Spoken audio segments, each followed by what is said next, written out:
Welcome, Huddlers, to the first edition of 2018 of Nixon 6, where I'm going to go ahead and give y'all 6 things that stuck out to me each and every week of the NFL season. Without further ado, let's get into it. Number 1, scheme for the Dallas Cowboys. I get it. Linehan. I understand. Trust me, I'm not a fan. It's very unimaginative at times. However, this one has to go on Dak. Beyond just a couple of throws that he missed, at the end of the day, man, there was guys open. He was even looking at him, staring at him, held onto the ball, would end up getting sacked or come off, make a bad throw. There was times he could have ran the ball. He had an opportunity to, and man, he just didn't get it done.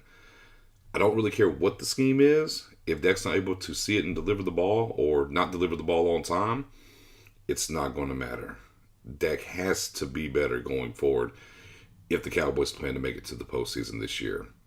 Hopefully he can look at the tape, trust the eyes, and let the ball go forward. And we'll see this week coming up against the Giants.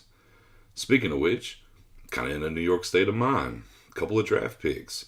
We had the Giants picking at number 2. We had the Jets picking at 4. And they both play in the same stadium.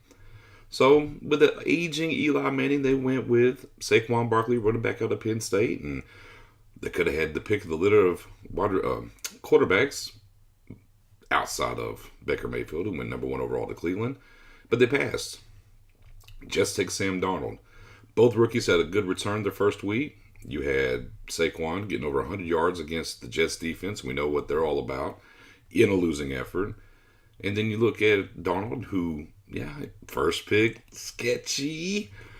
Pick 6, but calmed down, showed poise. High completion percentage, a lot of help from the defense, special teams, able to get them a win in Detroit. I'll be very intrigued going forward this year to see how those two guys perform. And of course, they'll be tied together throughout their careers because depending on how much longer Eli Manning plays and whatnot, and where Darnold takes the Jets franchise, if he does become the answer in the face of the franchise, Giants fans got to sit in that stadium and know there's a guy that plays there that could have been their guy. So those two rookies will be tied together for a long time because of those things. On to number 3. Kind of lost in the shuffle of all the drama of what's going on in Pittsburgh, the Bell saga, and players chirping and talking. Then, of course, you had the tie in Cleveland and everything is, if anyone paid attention and looked, John Connor played really good. I mean, James Conner played really good. He's leading the league in rushing. He didn't catch the ball much in college. He wasn't much of a receiving back. However, they threw the ball to him 5 times. He put up good stats there as well. Look at the tape. He's enough power. He's adequate speed, a little wiggle to him.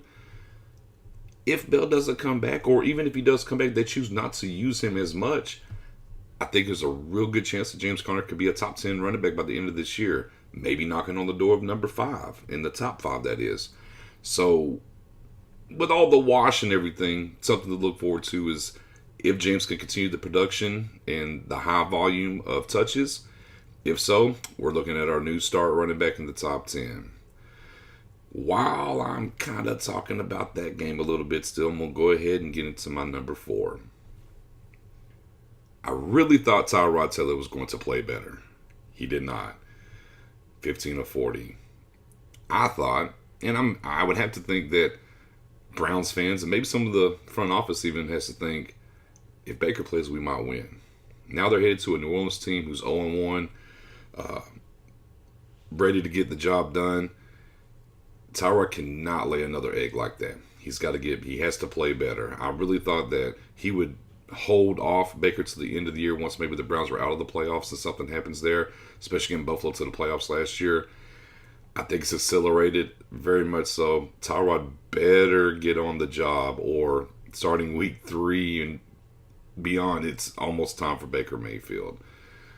On to number 5. Interceptions. Jeez. There was a ton of interceptions week 1, and I was like, man, 39? How many is the record? But, so I went looking. It's the most interceptions week 1 since 2003. In 2003, they had 34 interceptions. Now, I don't know if it's the all-time record or not, because I have to still compile some stats. I'm going through it and looking at it. But So far, it is. I'm going to take a little deeper look at it, but man, hopefully, these offenses kind of clean it up a little bit. Defenses typically start out stronger, so give the offense a little time to catch up. But man, lots of interceptions. And lastly, but not leastly, number 6. For all the teams out there and fans of teams that are 0-1, you are now at the point of a must-win week 2. I know it's super early.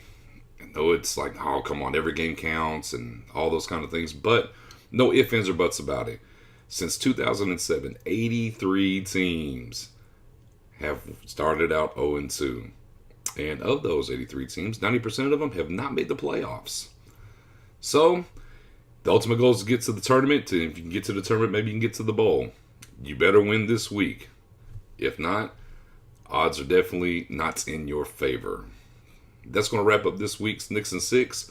Glad y'all came along for the ride. Comment. I'll go ahead and I'll be in there around and say a couple of things. I'm looking forward to seeing y'all again next week. And stay on the lookout for our actual Deep in the Huddle weekly preview tomorrow.